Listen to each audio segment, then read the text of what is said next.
So, ayun, isang pinagpalang gabi sa ating lahat. Ako nga po pala si Andy at ngayong gabi is December 19, 2023. Ngayong gabi is pagpapatuloy natin yung ating nasimulang series na Growing Deep, Being Rooted in God's Word. So, ano nga ba yung Growing Deep, Being Rooted in God's Word? Kumbaga yun yung palalim na paglago natin through reading Bible. Kaya nga diba, pag through reading Bible and pagbabasa natin, pag-aaral, pakikinig, pagkilala sa Kanya, pag-share natin, pag-worship, doon kasi mula yung paglago natin unti-unti tayong lalago dun sa relasyon natin sa Kanya. Makikilala natin siya sa nagsimula, ano yung mga ginawa niya, ano nga ba yung mga utos na dapat natin gawin, maisip natin or matatama yung mga pagkakamali natin. Pamamagitan nun, mas lalalim yung relasyon natin sa Kanya.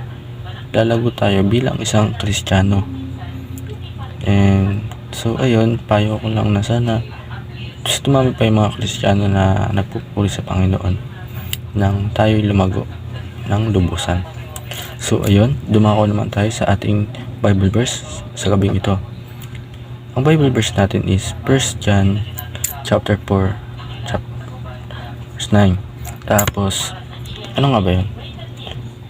In this love of God was made manifest among us, that God sent His only Son into the world so that we might live through Him. So ayun, sa Tagalog naman sayin natin verse 1:4-9. Dito inahayag ang pag-ibig ng Diyos sa atin, sapagkat sinugo ng Diyos ang kanyang bugtong na anak na sa sanlibutan upang tayo mabuhay sa pamamagitan niya. Ayun, di ba? Parang kung isipin mo yung anak mo, isusugo mo para iligtas yung mga sobrang mga kasalanan sa mundo. Ano yung ginawa ng anak niya, di ba? Yung anak niya si Panginoong Jesucristo is tinubos na yun sa mga pagkakasala natin. Pinako siya sa krus, namatay, pero muli siya nabuhay kasi siya yung nagiging imahe kumbaga ng Panginoon na matama tayo sa pagkakamali, maligtas tayo, and malaman natin yung mga dapat gawin para sa ating mga kinabukasan. So yun, para mas lumawak pa yung ating discussion is lumako tayo sa una nating kaaralan. Una sa ating kaaralan is God has no plan B for salvation. Ayun, wala namang plan B si God Kumbaga yung plano niya sa atin is nakatutok na din sa salvation. Hindi naman siya pagpaplanuhan yun kasi at the first naman talaga kaligtasan na talaga yung hangad niya sa atin. Hindi naman siya yung nag-alangan pa na pagpaplanuhan niya pa. Pag dito nag-work, eto naman, wala na yun, nakaplano na yun naka-set sa settings, naka-schedule na yung kumbaga sa settings, naka-fix na yung plano na yun, hindi na mababago yan. Talagang para sa atin talaga, and napaka mahal tayo ng Panginoon kahit na sobrang natin makasalanan. So yun, sa pangalawa naman, God's love is so great that He sent His Son. Yun, di ba? Ang great talaga ng pagmamahal sa atin ni God. Kasi akalain yun, sinong ama yung papadala yung anak niya para iligtas tayo sa hindi, or tubusin tayo ng anak niya na kamatayan, kahit hindi naman yung anak niya may kasalanan Walang kasalanan ng Panginoon, hindi nagkamali. Pero tayong sobrang napakasalanan, kahit napakagrabe, talagang pinadala niya po yung anak niya para sa atin At pag isipin natin, napaka grabe talaga. So pangatlo, God gave us new life through Jesus. Ayun, di ba sa nakaraang topic natin na creation, na binuo tayo, tas nahulog tayo sa kasalanan, which is yung fall. Tas yung true redemption ay yung pagtutubos sa atin ng Panginoon, or tinubos tayo ni Panginoong Jesucristo, yung anak ni God, sa ating mga kasalanan.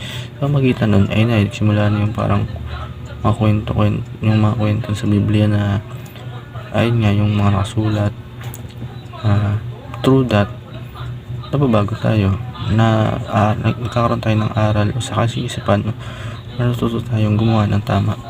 Kagaya ngayon, di ba, yung mga topic natin ngayon is about sa kanya.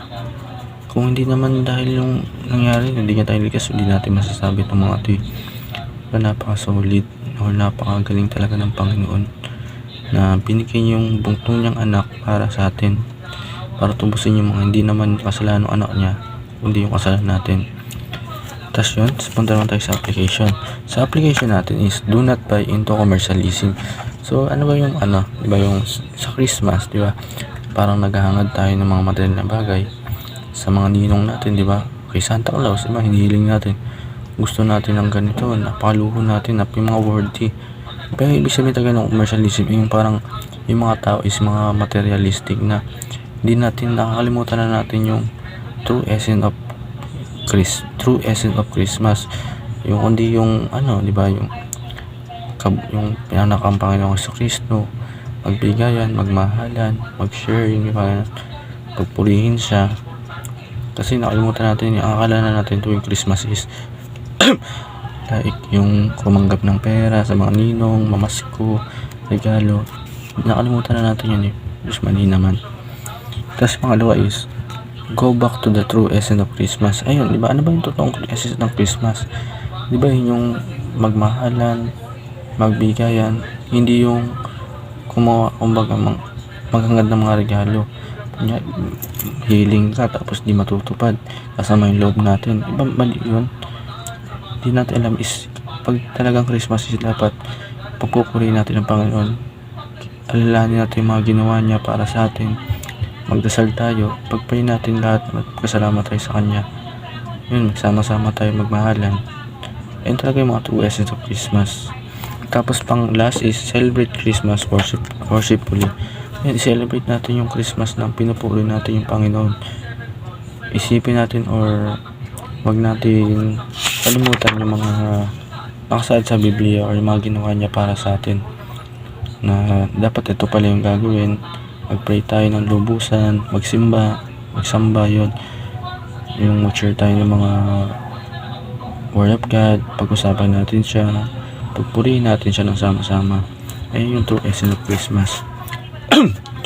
Tapos yun, punta tayo sa discussion.